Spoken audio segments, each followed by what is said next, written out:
Hello folks and welcome to the Rangers Reviews post-match briefing with me, Jonny McFarlane and Chris Jack. We've been at Ibrox for the 4-0 win for Rangers over Hibs, and you have to say it was an extremely impressive debut performance for Philippe Clement's side.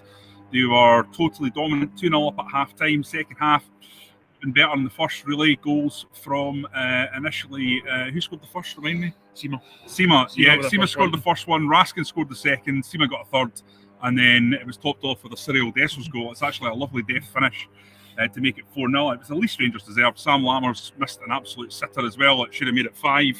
Well, it should have made it 4. That would have made it 5. And there was a couple of other ones missed. Desso's probably a bit guilty of passing up a couple of chances himself. So I think 4 was certainly merited. It could easily have been 5 or 6. It could have been even more emphatic than it already was. Fair to say that it was certainly Rangers' best domestic performance of the season. They moved the ball quickly, they were very aggressive, they pushed right high up the pitch. That all said, I thought Hibs played into their hands. Mm-hmm. They tried to play passing football, Hibs, no doubt about it. There's 2 centre-half split either side of the keeper, and they looked to play the ball through the press. And when you've got players the standard that Hibs have, and Rangers have a higher standard of player, it's always going to be dangerous. I like the boldness from Nick Montgomery, but I do feel it was a good opponent to face for Clement, because if you go up against a Livingston, a Davy Martindale Livingston, I think they would have been more savvy about sitting in and trying to cause a little bit of pain and disruption in the ground that would maybe then feed to the players. Rangers got a goal fairly early, and then you kind of felt like the match was going to be theirs. I don't want to say that at half-time the game was over, because Hibs could have got a goal and then things are different, but it was fairly comfortable throughout, wasn't it? I think it was probably everything, on the face of it, it's everything that Clement could have asked for, but then you listen and you watch his post-match press conference and it's not quite, because he's clearly a man who's got high standards, clearly a man who could be demanding more. I think he was asking the first question if he was impressed, and I think he said no. Impressed is a big word. Yeah. I think now if that's probably a warning to the squad that even when you turn up, you play fairly well, score some good goals, it's still not going to be enough for this guy. So I think that's certainly an encouraging thing for the fans, because it's been a long time since they've come to Ibrox, and seen a performance like that. That's not to say it was scintillating stuff, but it was very, very, very good in spells. Certainly a lot more like it, and hopefully a really good kind of sounding board, or a good foundation for him to build on. There's been a lot of talk about fitness. Mm-hmm. The manager has driven that himself, because he went into detail on Friday, both at the broadcast presser and individually to the daily newspapers. Lots of detail in there about how he's going to improve the core level of fitness in each of the players. And interestingly, once again, he talked about the improving need for fitness. So that was obvious, and as you guys will see when you look at the YouTube channel, out came Cyril Desso's really good and interesting press conference he gave. He's a really articulate, intelligent guy, and he must have mentioned fitness about 4 times before I piped up the question. You know, Cyril, you keep mentioning the word fitness. Do you really feel like that there was an issue there? And I was too clever to go down the route of slaughtering his previous manager, but I think it's kind of hard to escape this thing that keeps coming back. Fitness. And you're watching it today, and they were pressing high for the whole of the game. They look just a lot sharper now. It seems unfathomable that Michael Beale wouldn't have had this team fit. But I don't know, they keep saying it, don't they? I think if they're going to play the style and go and play that high press and go in and try and do the things that the manager is going to ask for them, bearing in mind he's only had a handful of training sessions, and only had a very small amount of time with the squad on the grass and in the analysis rooms at Auchenhowie. If this is the foundation, if this is the style of play we're going to see, which we know it will be, they're going to have to get used to it, and they're going to have to perhaps have, I think Desso's maybe mentioned towards the end, it's a different kind of fitness. It's not being able to go and run extra Ks every game. He did say that him and his teammates were close to breaking some records. I'm assuming that was in terms of distance run and in terms of the ground covered. If they're going to do that, it's going to take more from them physically, but that would be no bad thing, because out of those 4 pillars that the manager referenced on Tuesday, the non-negotiable one for the Rangers fans is to be the fittest and to be at their peak shape. Now, these guys are getting paid a lot of money. They've got a training ground or a facility that we can ask for. Nothing. There's no excuse for them not to be in the kind of shape that the manager needs them and wants them to be in to play the style of football that he wants to play. So if we do see improvements in that over the next couple of weeks, I think the fans here will certainly be encouraged by it, and it should then feed into the other three pillars as he's spoken about in terms of the being technically and tactically and being mentally sound. So hopefully that's again something just to build on after what's been an encouraging opening afternoon. Yeah, absolutely. And Abdel Sima getting another 2 goals. That's 9 now, I think. He continues on ever since Josh did that piece on him. The Midas touch. Josh has revitalised Rabbi Matondo, and he's now revitalising Abdallah Sima. Kieran Dowell's to come next week, I think. Yes. If they're agreed, but Sima is a really impressive. It's a really impressive record now. I thought he took his first goal really well. Because before that, there was a couple of moments he's miscontrolled it. He's fallen over the ball. And you're just thinking, is it going to be one of these? Is it one of these days? He then picks up the ball, a great drive and run, just leaves the defender for dead in terms of his pace. One of the things that we also know he's got. And it's a really accomplished finish across David Marshall. He took his goal really well. Second one, right place, right time again, an emphatic finish. So there's plenty there from him.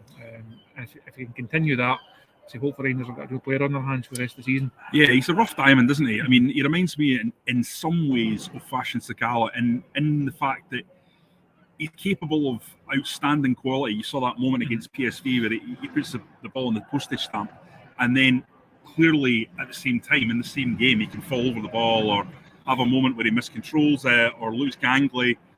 But I think one thing Rangers have missed for a long time is a winger that scores goals. And Sakala I always felt was more maybe comfortable through the middle and certainly more effective when he played closer to the middle.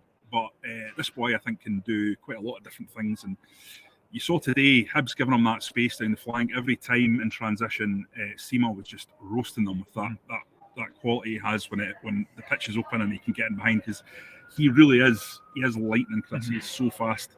But a good performance, and like you say, a guy who can hit the net. Celtic have had that for a lot of seasons when Rangers haven't. They've had guys like Abada and James Forrest who always got a share of goals, and that helped them towards the titles they've won. Rangers need it, and you've got to hope that perhaps in January they can go out and get another one who can give them a little bit more threat. I thought Scott Wright on the other side was okay, had an okay game, but I don't think he would have really put down a marker, has he? I don't think he's given the manager too much food for thought. I don't think he's done anything that we didn't know he could already do. I thought it was interesting, the manager spoke post-match. I think he was asked about Dessers. I said, look, I don't really care where the goals come from. It comes from a striker, it comes from a midfielder, it comes from a centre-back. I don't really care. Sima probably falls into that category. We've not really decided if he's a number 9 or if he's better as a wide forward, if he's better as a winger. He's one of these guys that fits into different roles in the side. But the fact that he is chipping in, the fact that he's got this return, he's getting numbers, he's added that to his game. That's certainly encouraging. We know there's players elsewhere in the team that can score goals. Really good to see Nico Raskin finally got off and on. I thought he took his goal really nicely as well. Yeah. We know what Tav can bring. We think we know what Danilo's going to bring once he's back up to speed as well. It's how much can you get from Lammers? Can you get anything from Dessers? Can you get other guys, other midfielders chipping in? Can you get more from Lundstrom? And also you've then still got Roof in that conversation. You've got Tom Lawrence in that conversation. You've got Matondo if he can come back and kick on as well. So there are attacking players. There is threats in this Rangers side. There is goals in this Rangers side. And I don't think it's going to be a season where you're relying on a striker to go and get you 25, because if you are, it's not going to happen. Dessers and Danilo are not going to get at this stage. They're not going to get 25. It's going to need to be a combination of other guys chipping in and other guys doing their part. And see myself now after a really encouraging start in that regard. Yeah, I totally agree with that. It's very rare actually that someone comes into Scottish football, especially from another league, and just hits the ground running so quickly. And Seamer's done that, but often these guys who come in, it'll be the second season before you really see the best of them. Once they understand what the league's all about, the physicality, dare I say it, the amount that the refs let go past, unlike different leagues around Europe where it's a little bit less tasty, shall we say. Not that I thought Hibs were over the top today at all. I thought it was a fairly well contested game. Just before we wrap this up, Chris, just a wee word on Nico Raskin. There's a lot of people in the comments there saying they were impressed with him today.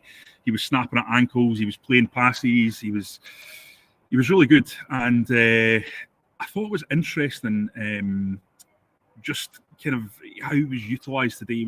He was more forward thinking than I thought he was going to be. And it wasn't a two guys sitting there, him and Lundstrom. Lundstrom's kind of the guy that was deep, and Raskin was given more license to go forward. I wouldn't quite call him a traditional number 8, but certainly more in that mould. Looking at him and how he's performed, do you think that's his better position? I kind of think it is. I think that was one of the things like he brought to the side when he came in last season. I think one of the things that impressed right away was this ability to get the ball, look up, and always play forward. Because for so long we had seen midfielders who that was not their first intention. And when Raskin first came into the side alongside Cantwell, they just gave that midfield a different dimension. It was somebody who, right, I've got the ball, head up, play a pass, and then try and move the game on. I think that's perhaps come out of his game a wee bit. I don't think he's had a great start this season. But that's not to say he's had a terrible start this season. It's been 6 out of 10 stuff. Yeah. And I think that shows how highly the fans rate Nico. That 6 out of 10 for most of the campaign is seen as a real disappointment because they know how good he can be. I think we all see the potential that he has got. And I think during or over the next couple of weeks, I'd be surprised if he doesn't become one of the mainstays of this side. The manager has said it's a fresh start for everybody. There's jerseys there. Everybody's got a chance to impress. But some players are naturally going to be more prominent than others. I think one of those midfield jerseys should belong to Nico Raskin going forward. If he's at it, he's definitely one of the first names on the team sheet for me. Yeah, no, I absolutely agree. Well, listen, guys, we're going to call it a day there. Let Chris get up the road for his dinner, and I'm going to go and get a pint. So thanks for watching. We'll have obviously a lot more on Monday when we come back, and Josh will be here to sort of pick the game apart and really drive into the detail, because I'm quite certain there's 100 things to pick up from that game, because you could start to see some of the things the manager's already kind of been talking about in the press conferences. Some of these, I think he called it automizations in terms of the forward play, and just the aggression and the pressing was stark, and it was obvious. So lots to talk about and lots to chew over, guys, and we'll have all that at the Rangers Review. Until next time, thanks for joining us and have a terrific weekend, guys.